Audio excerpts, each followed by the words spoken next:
Hello and welcome to another edition of Moments with MindLeaps.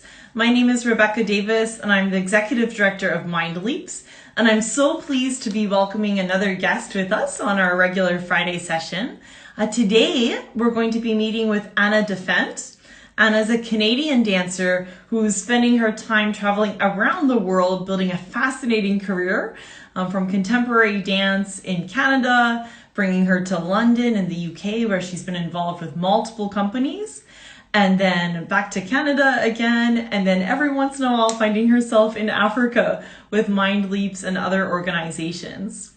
So today we're really pleased to be hearing the stories of Anna Defent on this regular program where we have the opportunity to work with researchers and artists and dancers and creatives from around the world to learn more about what people are doing to build their communities.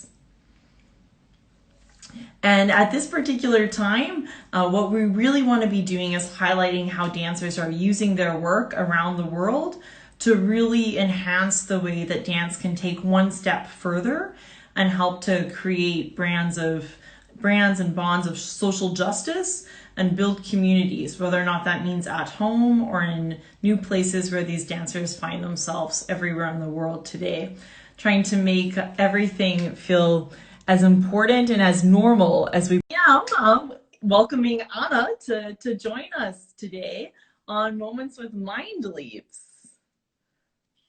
Hi Anna, how are you? Hi Rebecca, I'm good, thanks. Oh my goodness, it's so nice to see you. It's so nice to see you too. You look beautiful. Oh, thanks. It's the tan Canadian glow now. Thank you so much for joining us. I was telling our viewers that we're really pleased to have the chance to speak with a Canadian dancer who's built her career in all of these different countries, always leveraging your beautiful talent on stage with contemporary dance. So thank you so much for sharing some of your stories with us today. Oh, no worries. Thanks for having me. It's been so long. It's been like so long, and I think the last time we saw each other, we were running somewhere in West Africa with a lot of little girls around us. So this is maybe a better chance for us to catch up. Yes, I think we're in Mauritania with little ones running around. That sounds to me like my strong memory of talking to you. So Anna, tell us a little bit about how you've built all of these opportunities, and now here you are as a professional dancer, but there's something somewhere that might have first connected you to dance, connected to you to your passion, your love of the art form, and now looking at the arts in so many new and different ways. But how did that all start for you in your life?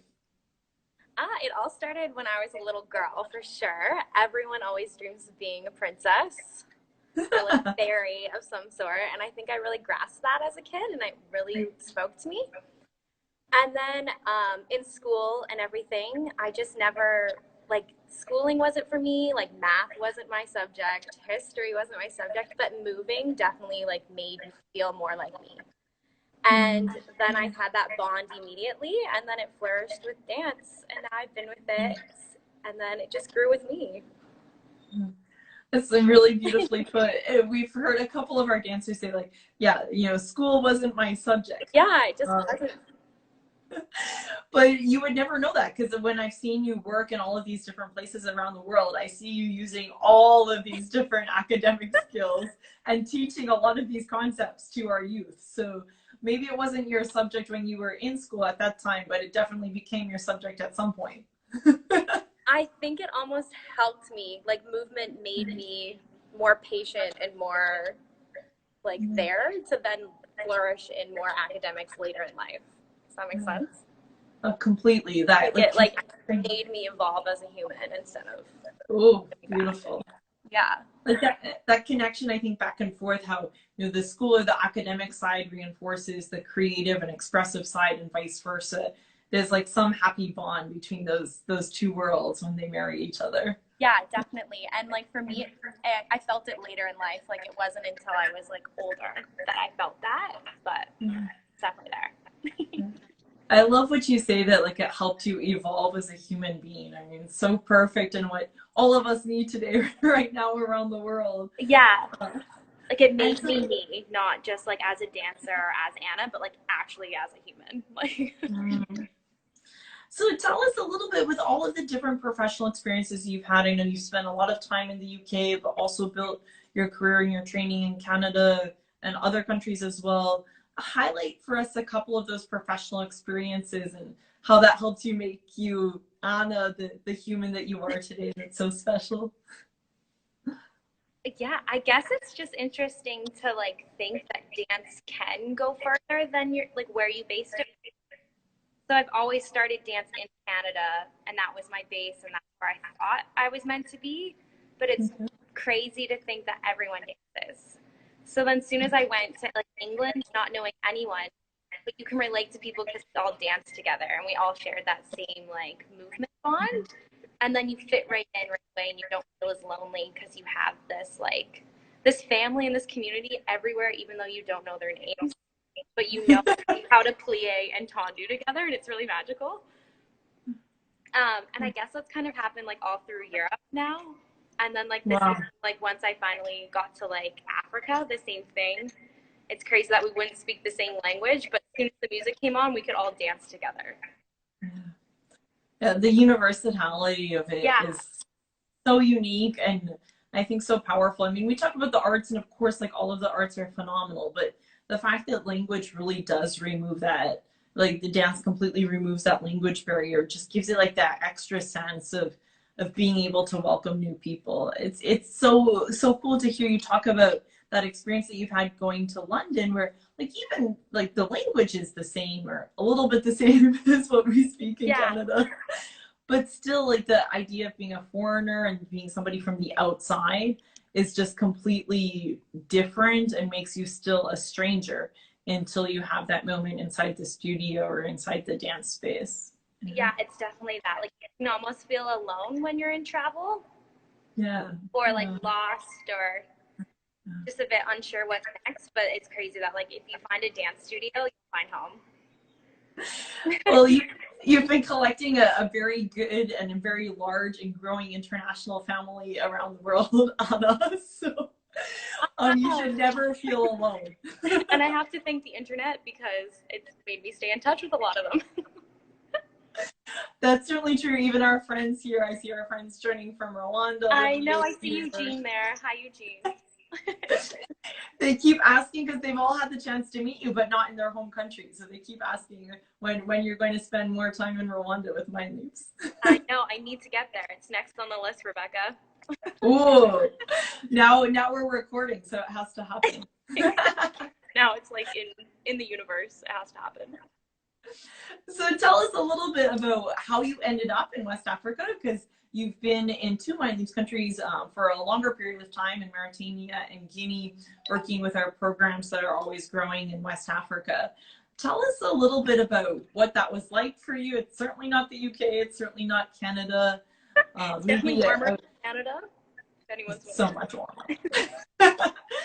Maybe like a memory or a story that stands out. I know it's difficult to narrow it down, but maybe a few things that have really been imprints on your memory. Yeah.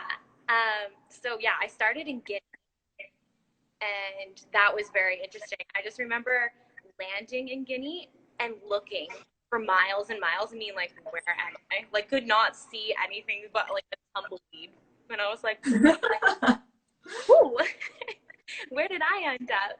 And then finally getting into the city though and seeing all the colors and the liveliness, it like instantly changed. But yeah, a fond memory though. Oof. Ibrahim one day was like mind blown that I've never eaten a coconut.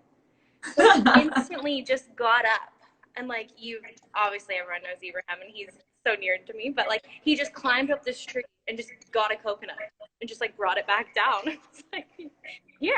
And I was like, this would just not happen in Canada, and it just made me feel so included instantly because then I just wanted to share this with me. It's such a weird memory, but such a fond one. Because we don't think of that, like where we come from. So let's just climb up a tree.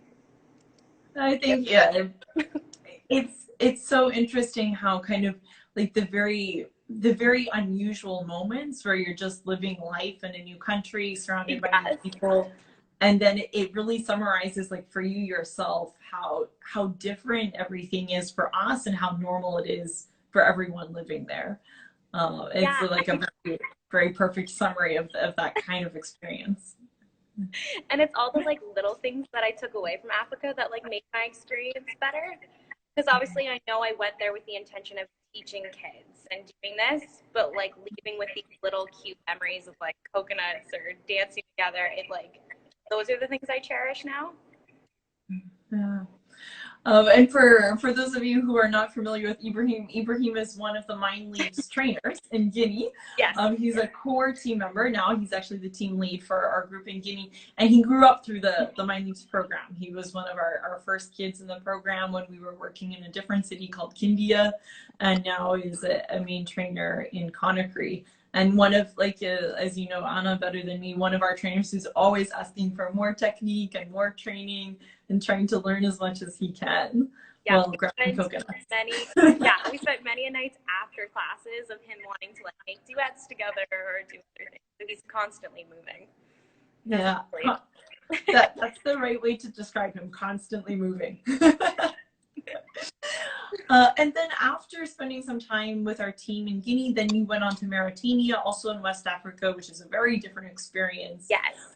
Share with us a little bit about either the contrast you found or a different memory that stands out from you with your time in Nouakchott. Yeah, so definitely different cities, different everything. We worked with a lot of the girls there, which was fun to like get to know the girls. And as you know, they all wear like head coverings a lot in Mauritania, which is just part of their religion and their beliefs. But the girls, it was amazing to watch them finally get comfortable with me. And I knew I got there when they would take these head coverings off. And I like finally felt like part of the girl gang almost. I was like, they feel comfortable with me. And it was like a real like groundbreaking moment to see them like wear scarves. So that was like definitely one of my favorite memories there. Yeah, definitely. The experience there is completely different than Guinea, and I know that you've really been a fundamental part of helping us shape that program. We work with this wonderful man named C. Jabril there and his organization called SOS Près du Coutures. And C has 4 young girls. And for those of you who don't know, all of these 4 girls have decided that Anna is their lifelong ballet teacher. And whenever I'm there, these girls are asking me, when are you sending back my ballet teacher, Rebecca? The amount of nights I spent saying the alphabet in English with them and learning pliés and pirouettes is... That sounds like a great childhood. Pliés and the alphabet song all together. So now... made a lot of sense. So they see Anna, so now when they go to school, like, then academics is going to be their subject too because of their dance teacher, you. There you go. So now, Anna, the world is totally different now outside of Mauritania and Guinea and everywhere, with COVID-19, with Black Lives Matter, with a lot of countries going through transitions and everybody, especially artists, trying to figure out their new place in the world right now. Tell us a little bit about, where did you find yourself at the beginning of COVID? What is your new plan? Everyone I talk to is making new plans all the time. Where do you see yourself now, and what's the next step? I think that's an ongoing daily question for myself. Which some days I'm okay with and other days I'm not. But at the beginning of COVID, it was very hard. I went to London, England, and then got sent back to Canada on like one of the last flights out. So that was very strange and new to me, but I am happy to be in my home country. But COVID, being an artist, it's very different. And I think a lot of people can't relate to us unless they are an artist, because our lives have definitely changed a lot more, and the arts are like one of the last to come back. And I think it's difficult because like we work our whole lives to get to this point, and like we finally call ourselves dancers. And with COVID right now, I struggle saying that. Like I like don't feel like a dancer all the time. But then like connecting back with old friends like you, Rebecca, is definitely making me feel more artsy. But I think that's the biggest struggle, is like one day you can see an end end of the tunnel, but like right now I don't see the light some days. I like don't know when it's gonna end, like, but it's getting there. I so appreciate your honesty and transparency. One of the things that has been really, I don't know, like a humbling experience, I guess, for me during COVID is speaking with so many dancers who are so like honest and real and sometimes brutally so about the situation. Yeah, it's like really, it's coming from like a different spot almost, I think, from an artist. I think so too. It's grounded in reality and it's also emotional. And artists are not afraid to say that. We just like let it all out, don't we?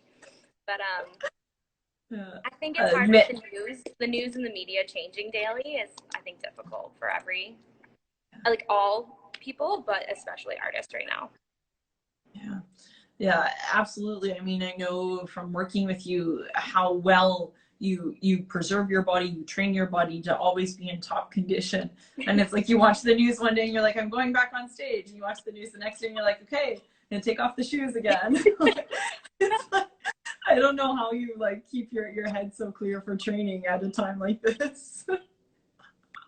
Yeah, I don't really know. I think it is that like that good and bad days. Like some days I'm like right in there and the next day I'm like, let's just sit on the couch. I mean, probably we could take like moments with MindLeaps and put them all together where dancers have said it's exactly like this roller coaster. Yeah. And trying to find that like stability when there's no stability or predictability. Yeah, and I think it's the same with like teaching kids and stuff too. That I think kids are constantly on this roller coaster too. So. Absolutely. I mean, and there's some sort of strange unifying element to that where everybody's trying to like live these lives and make goals, always knowing that they have to keep changing everything. Yes. Yeah, you're in good company. So, Anna, one of the things that kind of ties to this idea, and I think that you could shed a lot of light on for us is, these young dancers who are coming up through the world and following careers like you did, like very good classical training, multidisciplinary, good schools in Canada, and then off you go, like building up your professional credentials and hitting this hugely high level that's also stable with the frequency of your jobs. But now people are kind of wondering, how do you do that? How do you find dance jobs that are maybe pushing you outside of your normal comfort zone and giving you these experiences? Like, I don't like really, Anna, like, I don't know how you did it, how you ended up finding these different parts that make you such a holistic artist. Tell us a little bit about what advice you would give to these younger dancers or how you did it so we can steal your secrets. Steal my vibe. I think the best part is, and like the most, it's like being confident and going out there.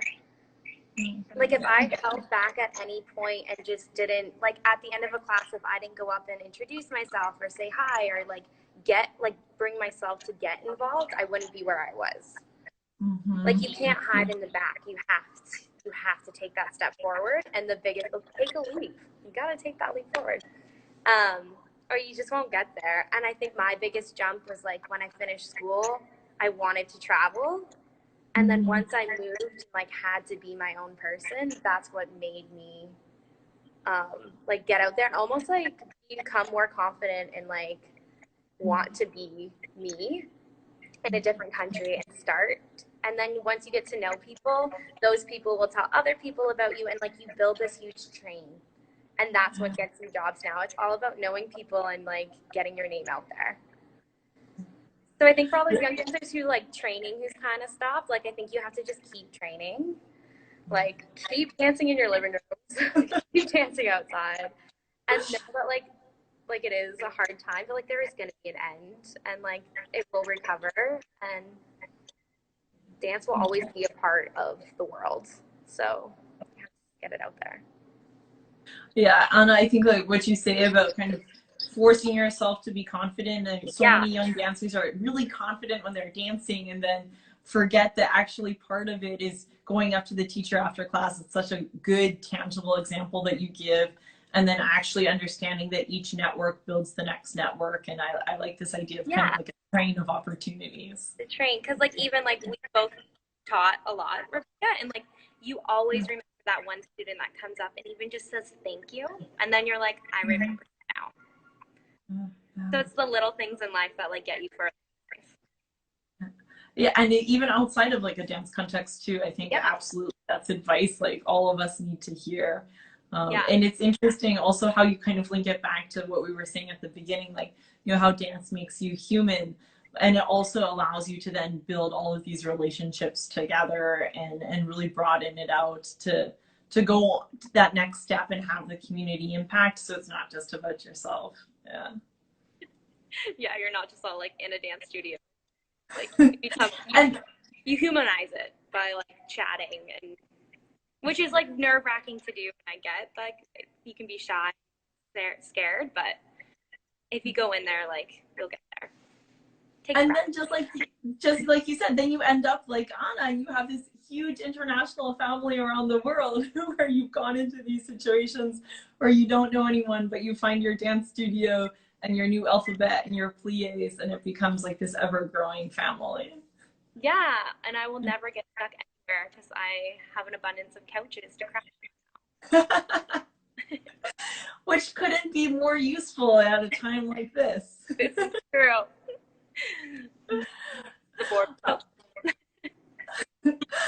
Anna, you've really helped us like think tonight about like all of these different pieces kind of the journey, about the power of the arts and humanizing us, and then also like this thought that you leave us with now, how dance will always be a part of the world. And I know there's so many dancers going up and down in this journey that you talk about, where some days you don't really feel like a dancer, but you also remind us that actually there will always be a place for dance. Yeah. And it's always in you. Once a dancer, always a dancer. Absolutely. Our friends here are writing in the chat that you have to come to Rwanda, so they definitely heard your early appeal. Rebecca, we got to get on it. That's going to be our next conversation for sure. We'll have to do it again. Anna, thank you so much for spending time with us. Thank you for sharing with us these secrets and these tips so we can keep pushing forward and remembering that once a dancer, always a dancer. Yeah. Oh, it's been so nice seeing you again. I hope next time we see each other, it's with a bunch of kids around us. Yeah, we can hug. Thank you so much, Anna. We look forward to talking to you soon. Okay, stay strong.